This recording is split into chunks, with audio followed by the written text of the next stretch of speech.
كيتو الكلاسيكي أو الكلاسيك كيتو من أول الحميات اللي عادة بدخلوا فيها الأشخاص أول ما يبدوا بالحميات الكيتونية. حمية بسيطة، المحروفات والمسموحات فيها بسيطة وسهلة، مسموح البروتين والورقيات. احتمالية الخطأ فيها قليلة، واحتمالية أن يدخل واحد فيها بالحمية الكيتونية ويظهر في دمه كيتونات عالية جدا.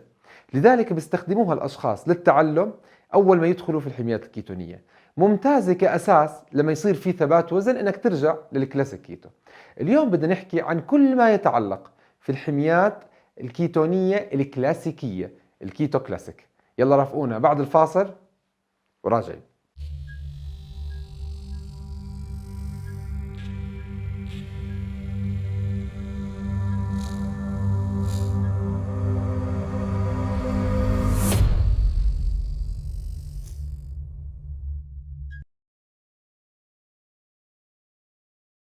مرحبا وكيف الحال؟ يعتبر الرجيم الكيتو الكلاسيكي أو الكلاسيك كيتوجينيك ديت من الحميات الكيتونية الأساسية البيزك، يعني هي الحمية الأساسية اللي اشتقت منها جميع الحميات الكيتونية الموجودة معروفة حاليا. هذه الحمية كانت تستخدم ما قبل 1920 لعلاج مرضى السكري والسكري النوع الأول والثاني في المستشفيات، وفيها كتب تم نشرها في هذا الموضوع. في 1920 وما بعد بلشوا الأطباء يطوروا هذه الحمية لعلاج مرضى الصرع من الأطفال اللي عم بيجيهم نوبات حتى يمنعوا تكرار هذه النوبات وتقليلها، وكانت فعلا ناجحة، وظلهم يستخدموا هذه الحميات لعلاج الأطفال إلى اكتشاف واختراع الأدوية لتقليل نوبات الصرع. ولا زالت تستخدم إلى الآن للأطفال اللي ما بيستجيبوا بتجاوبوا مع العلاج. الحمية الكيتو الكلاسيكية هي حمية ستاندرد، هي ملاذ آمن بيستخدموه سيدات لتخفيض الوزن عند ثباته، فهي بتحرك الميزان وبتكسره كمان. عشان هيك بدنا نحكي اليوم عن كل ما يتعلق في حمية الكيتو كلاسيك أو الكلاسيك كيتوجينيك ديت. نحكي عن المسموح والممنوع وكيف نلتزم فيها بطريقة صحيحة، إيجابياتها وسلبياتها. قبل ما نبلش حلقتنا لليوم أكيد شارك المحتوى مع أكبر عدد ممكن من الناس، لأنه زكاة العلم نشره، واعمل اشتراك في القناة وكبس إشارة الجرس واعمل لايك وبجيب فنجان القهوة وخلينا نبلش بالتفاصيل. لما تبدأ بالحمية الكيتونية الكلاسيكية بدك تكون عارف انه اهم اشي تحكمه هو النشويات. فنسبة النشويات لازم ما تزيد بأي حال من الأحوال عن 5%، وكمية الجرامات من النشويات محكومة ب 25 جرام من النشويات توتال كارب، وبعض الناس بيحكوا نت كارب، بس أنا بفضل التوتال كارب ما تزيد عن 25%. وبالتالي بضل عندك البروتين اللي حتاخده 20%، و70% من طعامك حيكون دهون اللي هو جاي من لحومك، والإضافة الزيت اللي حتستخدمه في طبخ هذه اللحوم. استخدامك هذه الحمية مسموح لك أكيد البروتينات من مصادر اللحوم الطبيعية غير المصنعة. هذه المصادر عم نحكي عن لحوم الأبقار، لحوم الأغنام، لحوم الماعز، لحوم الأسماك والدواجن. فمسموح لك الأفخاذ في الدواجن حتى تزيد من كمية الدهون مع جلدها أكيد. إضافة لذلك مسموح لك كل أنواع المأكولات البحرية، اضف إلى ذلك البيض ولحوم الأعضاء زي الكبد والطحال.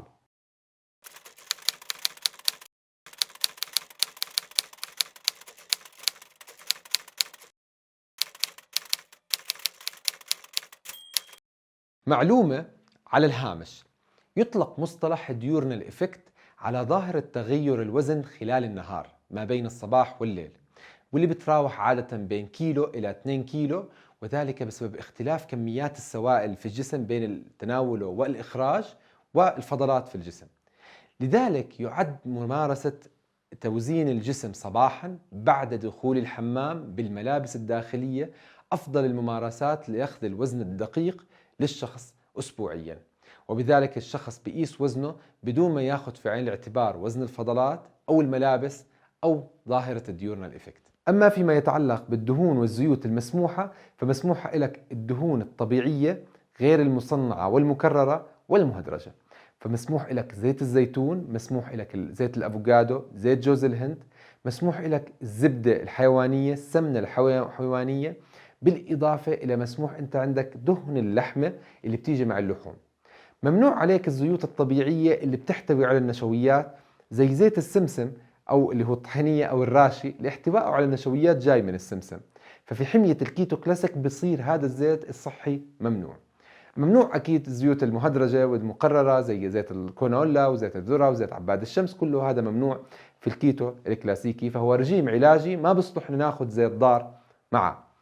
أما بما يتعلق بالخضار فمسموح لك الخضريات الورقية بشكل عام، فالمسموح من النشويات لك 25 جرام توتال كارب، لا يمكن تحصلهم إذا بتاخذ الفواكه والخضار العادية. فمسموح لك الورقيات زي السبانخ، الخس، الجرجير، البروكلي، الزهرة، الكريسيفرس فيجيتابل أو الخضار الصليبية مسموحة لعدم احتوائها على النشويات. مسموح لك الفطر والفقع لأنه ما فيهم نشويات. مسموح لك كمان حتى الفجل، التومة والبهارات بشكل عام مسموحة. إضافة لذلك مسموح لك الليمون حتى تحضر المحلول الكيتوني، أكيد مع خل التفاح. أما في لائحة الممنوع في الكيتو الكلاسيكي، ممنوع عليك استخدام اللحوم المصنعة يعني بشكل عام مضاف لها نشا، فهي بترفع النشويات عندك. ممنوع استخدام الدهون المهدرجة أو الأشياء المنتجة من خلال دهون مهدرجة زي المايونيز، فيمنع عليك استخدامها. ممنوع استخدام كافة أنواع الألبان والأجبان سواء كانت كيتونية أو غير كيتونية، لأنه فيها نشويات رح ترفع نسبة النشويات. الفواكه كلها ممنوعة، حتى الفراولة والتوتيات في الكيتو الكلاسيكي. يعني لو أخذت لك حبة فراولة تنتين ممكن ما ترفع النشويات كتير، لكن تعتبر من الممنوعات. بإضافة لذلك الخضار بشكل عام غير الورقية ممنوعة، فممنوع الكوسة، البندورة، الباذنجان، ممنوع البصل، ممنوع الجزر، كل هدول بالإضافة أكيد للبطاطا والذرة، بالإضافة إلى منع المكسرات كاملة سواء كيتونية أو غير كيتونية، كلها ممنوعة في الكيتو الكلاسيكي. الكيتو الكلاسيكي هو كيتو ستاندرد، يعني مسموح فيه بس الأساسيات في الحياة. الهدف فيه تقليل النشويات للحد الأدنى لرفع الصحة للحد الأعلى.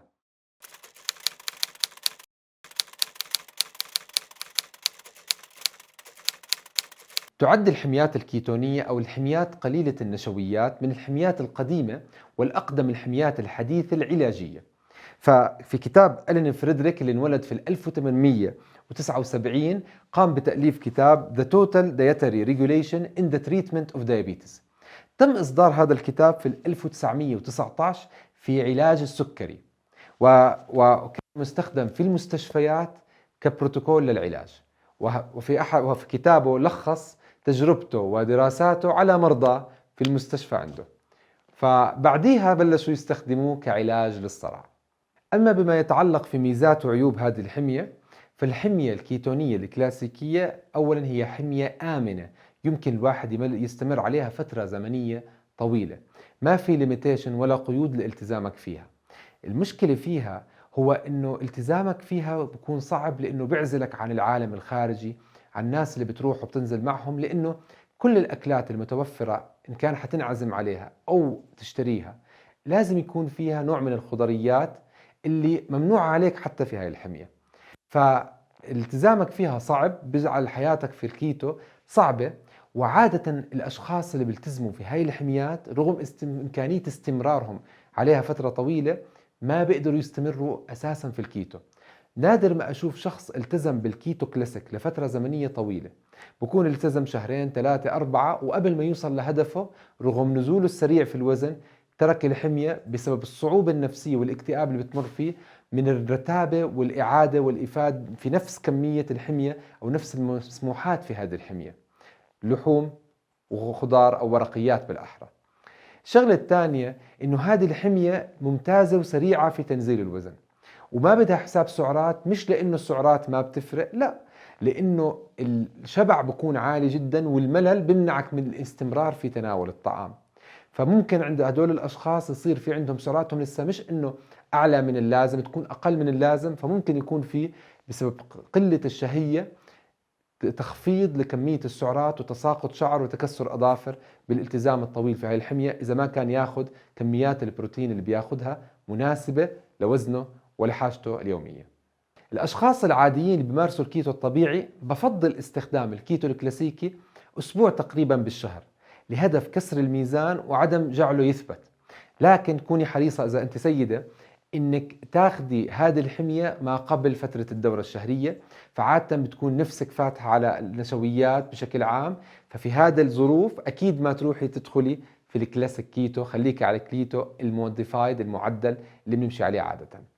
الشغلة الثانية إنه كمية اللحوم لازم ما تكون أقل من كف يدك بسماكة إيديك التنتين، تقريبا 1 جرام من 0.8 ل 1 جرام لكل كيلو جرام من وزنك، حتى تضمني عدم تساقط شعرك.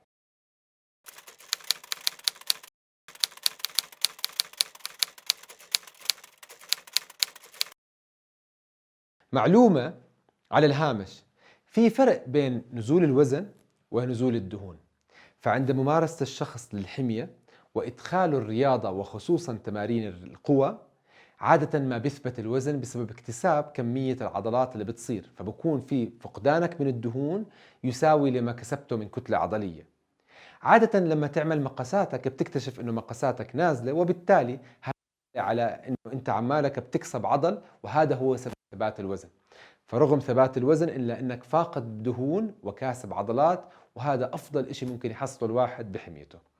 عشان هيك ما تستهين بانك تاخذ مقاساتك في مناطق جسمك المختلفة، حتى يكون هو ميزانك باللحظة اللي بيعجز ميزانك عن يفرق بين فقدانك لدهونك وثبات وزنك.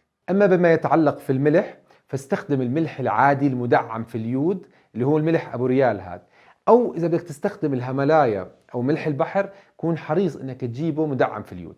فمصادر اليود هي من الاسماك وتحديدا من الطحالب والقشريات، ومش احنا بناكلها كثير، فطالما ما بتاكلها بشكل اساسي في حميتك ما تقطع اليود الموجود في الملح اللي انت متعود عليه من انت صغير. الشغلة الثانية: مارس المشي بشكل دوري، لأنه تقليلك للنشويات إذا ما رفعت السيروتونين بالمشي رح يدخلك بكآبة ويمنع نزول وزنك. الشغلة الإضافية كمان إنه خد المصدر عالي من البي فيتامين من خلال إدخال اللحوم الحمراء إضافة للحوم الأعضاء، وبرضه خد الليمون والخل لرفع كمية الفيتامين سي في الطعام، بالإضافة لأهمية الالتزام في التعرض اليومي لأشعة الشمس أو فحص الفيتامين دي لأخذ المكمل المناسب من خلال استشارة طبيبك أكيد.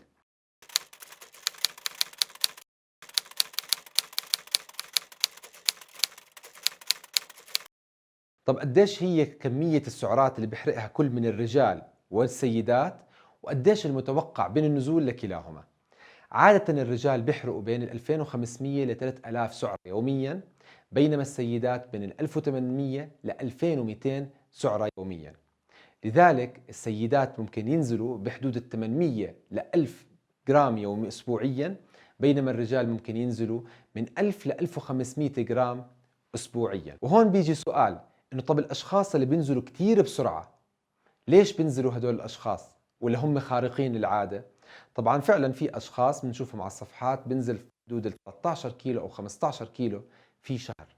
هدول الأشخاص بدك تعرف إنه هدول عندهم زيادة كبيرة بالوزن، عندهم مشاكل في احتباس السوائل والكبد، فبالتالي بيفقدوا سوائل أول أسبوع بحدود 6 كيلو، الأسبوع الثاني كمان 3 كيلو، فبصفي مجمع في أول أسبوعين تقريبا 11 أو 11 كيلو. هدول الأشخاص لما بيكملوا لآخر الشهر ببلشوا يحرقوا دهون وبتزيدوا لهم كمان 2 أو 3 كيلو دهون، فطبيعي يوصلوا لل 13 كيلو. السؤال: هدول الأشخاص قديش نزلوا الشهر الثاني مش الأول؟ عادة الأشخاص بس يخلصوا من أول شهر بيرجعوا بدخلوا في النظام الطبيعي، وعادة بكون الأسبوع السادس هو أسبوع الثبات الأول للأشخاص جميعا سواء رجالا وإناثا. في نهاية حلقتنا اليوم، إذا شفتوا المعلومات اللي بالفيديو مفيدة أكيد لا تبخل على غيرك بالشير، فنشر المعلومة أكيد خير وزكاة العلم نشره، وما تبخل على حالك بأنك تنضم للقناة وتكبس على إشارة الجرس حتى تيجيك أول بأول الإشعارات كل ما يخطر على بالي فكرة مفيدة إلك. وما تبخل علي بأنك تعمل لي لايك، فأنا بتشجيعكم بستمر. وأكيد تقدروا تنضموا لعالمنا الرائع في الفيسبوك عالم سمارس كيتو أند فاستنج بلانيت، وتقدروا تتابعوني على الإنستغرام والسناب شات. وبشوفكم إن شاء الله في الحلقات الجاي، وبأمان الله، مع السلامة، باي.